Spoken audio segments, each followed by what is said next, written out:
class 6 students, welcome to Study for Success. So today I will continue the chapter 11 of science, light, shadow and reflections. तो last lecture में मैंने आपको lights के बारे में बताया था, luminous objects, non luminous objects, और आज हमें transparent, opaque and translucent object से चीज़ें कवर करनी है. Okay, so here is our today's topic, transparent, translucent and opaque materials. तो इसके बारे में मैं आपको लास्ट लेक्चर में भी काफ़ी बार बता चुकी हूँ. Different types of materials transmit light differently. तो अलग अलग तरीके के मटेरियल्स लाइट को अलग अलग तरीके से ट्रांसमिट करते हैं. Based on the way they transmit light, materials can be divided into transparent, translucent and opaque materials. तो जिस तरीके से कोई ऑब्जेक्ट लाइट को ट्रांसमिट कर रहा है, उस तरीके से हम मटेरियल को थ्री मटेरियल्स के टाइप्स में डिवाइड कर सकते हैं: transparent, translucent and opaque materials. तो पहले हम पढ़ लेते हैं आपका फर्स्ट टाइप के बारे में. Material that allow light to pass through significant scattering और absorption are called transparent materials.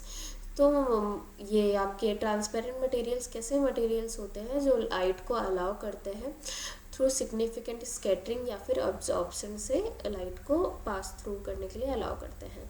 उसे हम क्या कहते हैं? ट्रांसपेरेंट मटेरियल्स कहते हैं. अगर मैं आपको सिंपल लैंग्वेज में बताऊं, ट्रांसपेरेंट मटेरियल्स ये ऐसे मटेरियल्स होते हैं जो लाइट को फुल्ली अलाउ करते हैं टू पास थ्रू देम. और किसकी मदद से? स्कैटरिंग की मदद से या एब्जॉर्प्शन की मदद से. Okay, and we will be able to see through this materials very clearly.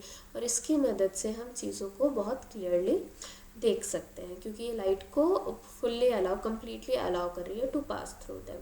अच्छा, इसमें एग्जांपल्स कौन कौन से आ गए? Clear air, clear glass, clean water, some kinds of plastic. ये सब आपके क्या, सेलोफेन पेपर, ये सब क्या आपके ट्रांसपेरेंट मटेरियल्स हैं. वहीं पर अगर हम ट्रांसलूसेंट मटेरियल की बात करें तो ये लाइट को पार्शियली अलाउ करती है टू पास थ्रू देम.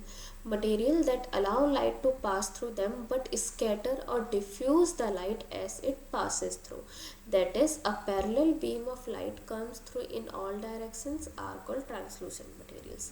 तो ट्रांसलूसेंट मटेरियल्स कौन से मटेरियल्स होते हैं? ये आपके वो मटेरियल्स होते हैं, मतलब जो लाइट के कुछ ही पार्ट को अलाउ करती है टू पास थ्रू देम.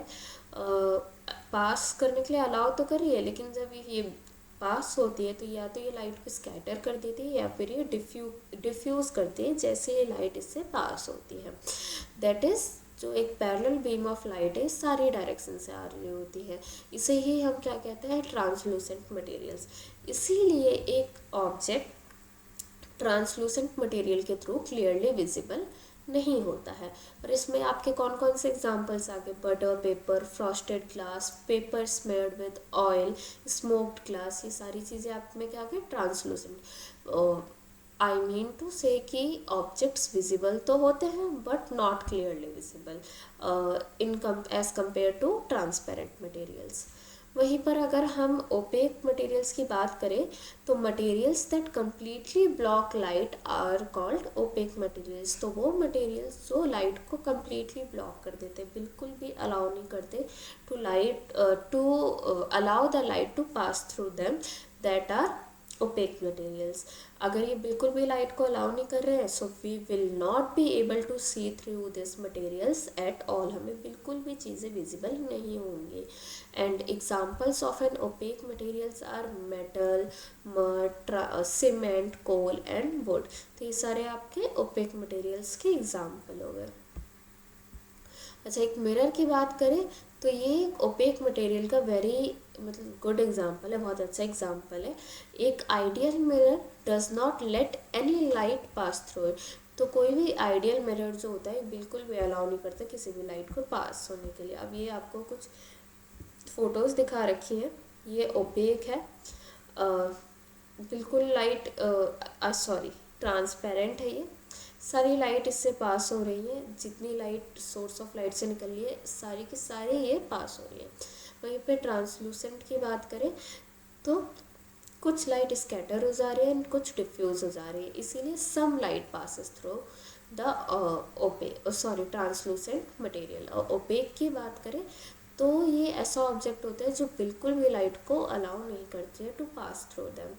इसीलिए ट्रांसलूसेंट एंड ओपेक ऑब्जेक्ट से ही शैडो बनते हैं, परछाई बनती है किसी भी ऑब्जेक्ट की।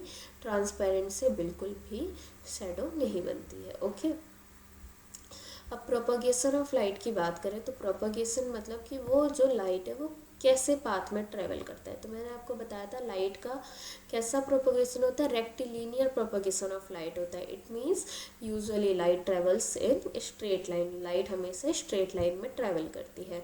And when we want to represent the propagation of light with a diagram, we represent with it the help of rays and beams. तो हम जब भी हमें किसी भी लाइट का प्रोपगेशन को शो करना हो तो हम किसकी वजह से रिप्रेजेंट, मतलब किसकी हेल्प से उसको रिप्रेजेंट करते हैं, रेज और बीम की हेल्प से। तो ये रहा रे ऑफ लाइट, ये रहा beam of parallel raise. So a ray is a line with an arrow that shows the direction of propagation of light। तो एक रे एक ऐसी लाइन होती है एरो के साथ जो कि लाइट के प्रोपगेशन के डायरेक्शन को शो करती है, और ऐसे डायग्राम को रे डायग्राम कहते हैं।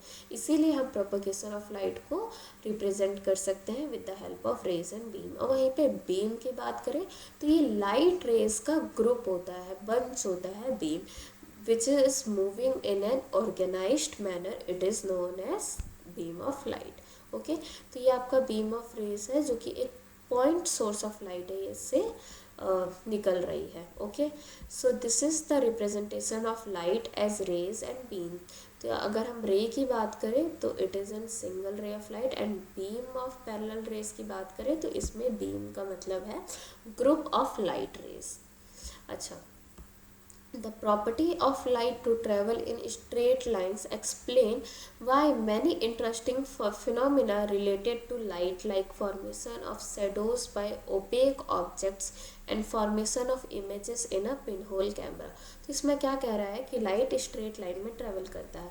तो ये जो लाइट की जो ये प्रॉपर्टी है ना कि वो स्ट्रेट लाइन में ट्रेवल करता है, ये एक्सप्लेन करती है काफ़ी सारे इंटरेस्टिंग फिनोमिना को जो कि लाइट से रिलेटेड है, जैसे कि ओपेक ऑब्जेक्ट से शैडो का बनना, पिन होल कैमरा से इमेजेस की फॉर्मेशन। तो इन सब के पीछे का रीज़न क्या है, formation of property of light to travel in straight line. Okay, तो अब शैडो की बात कर लेते हैं। शैडो कब बनती है, तो अभी मैंने आपको बताया था कि शैडो कब बनती है, जब कोई, मतलब लास्ट लेक्चर में ये हम काफ़ी बार डिस्कस कर चुके हैं कि किसी ओपेक ऑब्जेक्ट पे जब लाइट फॉल होती है तो ऑब्जेक्ट के अपोजिट डायरेक्शन में, जहाँ पे ऑब्जेक्ट है उसके अपोजिट साइड एक डार्क पैचेस का फॉर्मेशन होता है, वो कास्ट करती है डार्क पैच। तो उसे ही हम क्या कहते हैं, शैडो कहते हैं, यानी कि परछाई। और शैडो के लिए दो तीन चीज़ें काफ़ी ज़रूरी है, जैसे source of light, opaque object और अ स्क्रीन और surface behind the object. Okay, screen का मतलब कि सरफेस जिस पे वो शैडो बनेगी। तो इसको एक बार मैं आपको पढ़ के बता देती हूँ क्या लिखा हुआ है। And opaque object blocks the light falling on it. कोई भी ओपेक ऑब्जेक्ट है उस पर जब कोई लाइट फॉल करती है तो उसको ब्लॉक करती है, बिल्कुल भी अलाउ नहीं करती to pass through them. Okay, this creates an area of darkness on the side of the object away from the source of light. तो इसमें क्या कह रहा है, जब ओपेक ऑब्जेक्ट पे लाइट फॉल करती है तो ओपेक ऑब्जेक्ट क्या करती है, उस लाइट को ब्लॉक करती है, और इससे क्या होता है, एक एरिया ऑफ डार्कनेस फॉर्म होता है on the side of the object away from the source of light. तो सोर्स ऑफ लाइट के अपोजिट, जहाँ से लाइट का सोर्स है उसके अपोजिट डायरेक्शन में आपकी क्या होता है, एक एरिया ऑफ डार्कनेस फॉर्म होती है, that is known as shadow. वहीं पे ट्रांसलूसेंट ऑब्जेक्ट की बात करें, it also creates shadow but it creates a faint area of darkness, मतलब ज़्यादा बहुत ही हल्की डार्कनेस होती है। और जैसे कि शैडो क्या होती है, आप देखो कि ये दिख रहा है आपको, काफ़ी डार्क कलर होता है इसका, डार्क शैडो होती है। पर ट्रांसलूसेंट ऑब्जेक्ट की अगर मदद से कोई भी शैडो बन रहा है तो काफ़ी फेंट एरिया होता है, मतलब काफ़ी हल्का सा होता है, उतना डार्क शैडो नहीं बनती है। ठीक है, an area of darkness formed by an opaque object obstructing light is called a shadow। तो कोई भी एरिया ऑफ डार्कनेस जो कि ओपेक ऑब्जेक्ट से बन रहा है, लाइट को ऑब्स्ट्रक्ट करके, रोक के, ब्लॉक करके, उसे हम क्या कहते हैं, शैडो कहते हैं। And three things which are required for a shadow to form What are those three things?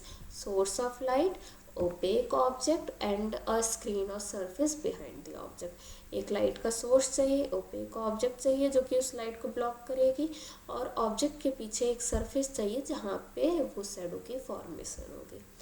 A shadow will not form if any of this is absent। एक कोई भी शैडो नहीं बनेगा अगर उसमें से कुछ भी absent हुआ। This explains why we can't see a shadow in the dark. तो ये हमें बताता है कि हम डार्क में क्यों नहीं देख पाते शैडो। अगर कभी क्वेश्चन आए कि डार्क में ही हमें शैडो क्यों नहीं दिखता, क्योंकि थ्री थिंग्स जो हमें चाहिए शैडो बनने के लिए, लाइट, ओपेक ऑब्जेक्ट और सरफेस चाहिए। तो अगर लाइट ही ना हो डार्कनेस में तो क्या शैडो बनेगी? नहीं बनेगी। इट इज़ ओनली पॉसिबल, मतलब शैडो तभी बनेगी when light rays are obstructed by an opaque object. जब कोई लाइट रे ओपेक ऑब्जेक्ट के द्वारा ब्लॉक की जाएगी और रोकी जाएगी, then we get a shadow of the object. तब हमें किसी ऑब्जेक्ट का शैडो मिलता है। ओके, अब कुछ कैरेक्टरिस्टिक्स है शैडो की। तो शैडो की थ्री फॉलोइंग कैरेक्टरिस्टिक्स होती हैं। Always black regardless of the colour of the object use to make the shadow. तो इससे कोई फ़र्क नहीं पड़ता कि ऑब्जेक्ट का कलर क्या है, जो जिसकी शैडो बन रही है, ये हमेशा ब्लैक होता है। ठीक है। It only shows the shape और outline of the object, not the details. तो ये भी किसी भी ऑब्जेक्ट का शेप बताने में हेल्प करेगा, ऑब्जेक्ट की आउटलाइन बताएगा, उसके डिटेल्स के बारे में नहीं बताएगा। And the size of a shadow varies depending on the distance between the object and the source of light. तो किसी भी शैडो का साइज़ किस पे मतलब डिपेंड करता है कि किसी ऑब्जेक्ट और सोर्स ऑफ लाइट के बीच का डिस्टेंस क्या है, and the distance between object and the screen. और ऑब्जेक्ट और स्क्रीन, स्क्रीन यानी कि सरफेस जिस पे शैडो बन रहा है, उनके बीच का डिस्टेंस क्या है। इन दो चीज़ों के बीच के डिस्टेंस के बीच में साइड का शैडो का साइज डिफर करता है, चेंज होता रहता है। So size of shadow depends on this distance. Okay, अब नेक्स्ट टॉपिक पे हम आ जाए तो नेक्स्ट टॉपिक हमारा आता है रिफ्लेक्शन सरफेसेस। तो रिफ्लेक्शन सरफेसेस, रिफ्लेक्शन के बारे में मैंने आपको लास्ट लेक्चर में बताया था। क्या होता है जब कोई लाइट फॉल कर रही है किसी पॉलिश्ड सरफेस पे या स्मूथ सरफेस पे, तो दोबारा बाउंस बैक कर रही है उसी सेम मीडियम में, उसे हम क्या कहते हैं? रिफ्लेक्शन कहते हैं। Incident ray and reflected ray के बारे में मैंने आपको बताया था लास्ट लेक्चर में। सो व्हेन वी से अ लाइट इज रिफ्लेक्टेड, जब हम कहते हैं कोई लाइट रिफ्लेक्ट हो रही है, when it bounces off a surface, reflection of light help us to see most of the things around us. तो यही जो लाइट की रिफ्लेक्शन है, ये हमें मदद करती है टू सी, मतलब बहुत सारी चीज़ें अपने आसपास की देखने में। Okay, reflection of light by a surface depends on the nature of the surface. तो किसी भी सरफेस से रिफ्लेक्शन ऑफ लाइट किस पे डिपेंड करता है कि सरफेस का नेचर कैसा है। अगर रफ एंड बम्पी सरफेस होगा, जिसे हम इरेगुलर सरफेस के नाम से भी जानते हैं, तो it will reflect a parallel beam of light incident upon it. तो ये कैसी लाइट को, मतलब जो उस पर लाइट इंसिडेंट हो रही, गिर रही है, तो वो कैसी लाइट की रे रिफ्लेक्ट करेगी? Parallel beam of light. तो ये मैंने आपको पैरेलल बीम ऑफ लाइट, ये देखो, this is your parallel beam of light. तो इस तरीके से किसी भी स्मूथ या इरेगुलर सरफेस पे कोई भी लाइट आपकी रिफ्लेक्ट करेगी। A good example of a rough surface is bark of a tree and blanket. तो ब्लैंकेट या ट्री पे जब कोई लाइट फॉल होती है तो इस तरीके से रिफ्लेक्शन ऑफ लाइट होता है, और इसी रिफ्लेक्शन को हम क्या कहते हैं? Diffused reflection. जहाँ पे कोई लाइट इरेगुलर सरफेस या रफ या बम्पी सरफेस पे इंसिडेंट होती है और कैसा रिफ्लेक्ट करती है? Parallel beam of light reflect करती है, एंड डिफरेंट डायरेक्शंस में parallel beam of light reflect कर रही है। तो ये आपका कौन सा है? डिफ्यूज्ड रिफ्लेक्शन है। देखो फोटोज से आपको ज़्यादा क्लियरली समझ आ जाएगा। ये इस आपका रफ सरफेस है, इरेगुलर सरफेस है, इंसिडेंट हो रही है लाइट, मतलब सोर्स ऑफ लाइट से ये लाइट आ रही है, फॉल हो रही है। तो ये क्या हो रहा है? ये पैरेलल, मतलब लाइट्स जो हो रही है, रिफ्लेक्ट हो रही है डिफरेंट डायरेक्शन में, क्या रिफ्लेक्ट हो रही है, बाउंस बैक हो रही है। तो जो डिफरेंट डायरेक्शन में बाउंस बैक हो रही है, ये क्या होती है? पैरेलल नहीं होती है।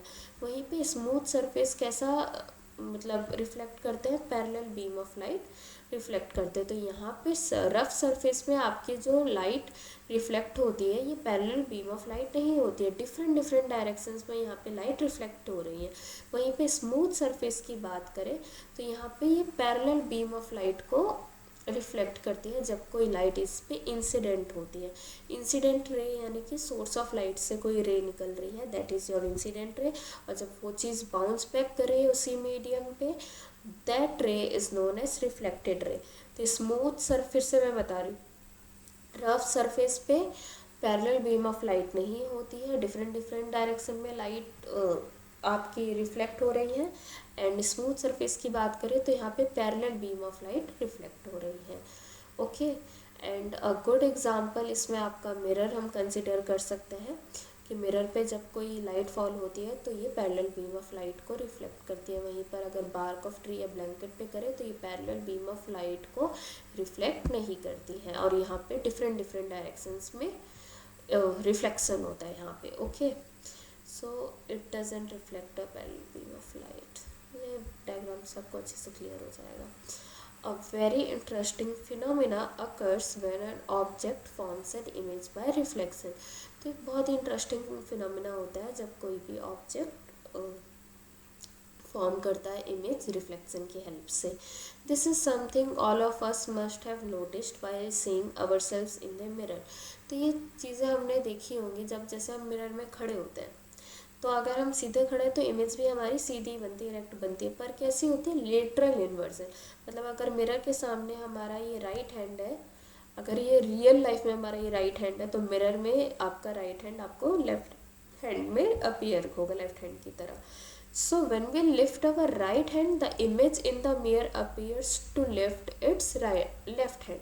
जब हम किसी मिरर पे अपना राइट हैंड उठा रहे हैं तो मिरर में दिखेगा आप अपना लेफ्ट हैंड उठा रहे हो। एंड दिस इन्वर्जन, यही चीज़ को, इसी फिनोमिना को, this seeming left right reversal, left का राइट, राइट का लेफ्ट दिखना, ये चीज़ आपकी क्या कहलाती है, लेटरल इन्वर्जन कहलाती है। इंपॉर्टेंट टर्म है, अच्छे से पढ़ के जाना। Okay, an image is different from a shadow. कोई भी इमेज एक शेडो से डिफरेंट होती है। तो ये कुछ डिफरेंसेस है किसी भी ऑब्जेक्ट इमेज और शेडो के बीच में। इमेज में ऑब्जेक्ट का कलर होता है, शेडो ऑलवेज ब्लैक होती है, चाहे ऑब्जेक्ट का कलर कुछ भी हो। ठीक है, फिर आपका ये जो इमेज है ये आपकी ऑब्जेक्ट की डिटेल्स के देता है, शेप बताता है, आउटलाइन देता है। लेकिन शेडो क्या होता है, डिटेल्स नहीं देता है, सिर्फ ऑब्जेक्ट का आउटलाइन देता है। इसमें लेटरल इन्वर्जन होता है, लेफ़्ट राइट, राइट लेफ़्ट दिखता है, पर शेडो में ऐसा कोई भी लेटरल इन्वर्जन नहीं होता है। अच्छा, एक और बात, मिरर की जो इमेज होती है, मतलब image form by mirror is erect but lateral inversion. Okay, so ये कुछ चीज़ें हैं। अब नेक्स्ट आपका आता है पिन होल कैमरा। तो पिन होल कैमरा में मैंने आपको लास्ट लेक्चर में बताया था क्या होता है। It is just a box with a very tiny hole on one of its side. Lights fall on the hole and an inverted image is formed on the opposite to the hole. The human eye acts very much like pinhole camera. तो देखो इसमें क्या बोला गया है कि pinhole camera क्या होता है, एक ऐसा डिवाइस होता है जिससे किसी ऑब्जेक्ट की इमेज बनती है, इन्वर्टेड इमेज बनती है। ठीक है, यानी कि एक ऐसा बॉक्स है जिसमें काफ़ी छोटी सी होल होता है, और जब लाइट इस होल पे फॉल करती है तो इसके अपोजिट, यानी कि यहाँ पर होल है, इसके अपोजिट, इस होल के अपोजिट साइड पर आपकी इमेज की फॉर्मेशन होगी। और इमेज भी कैसा होगा, इन्वर्टेड इमेज होगा। कोई चीज़ सीधी खड़ी है तो इमेज उसकी उल्टी बनेगी।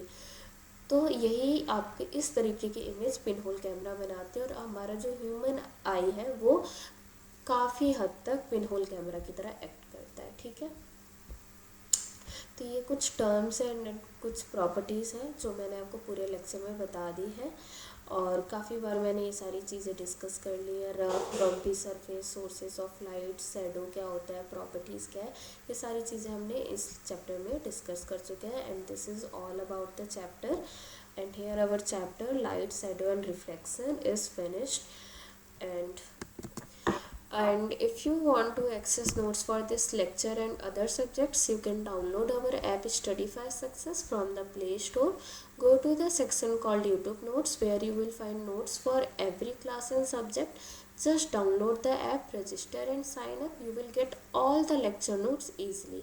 And if you are interested in attending our live class, you can purchase our full course at very reasonable prices. Our course include live doubt solving sessions, regular test, full syllabus coverage and much more to help you score better. Thank you so much. I hope आपको ये chapter अच्छे से समझ आ गया होगा.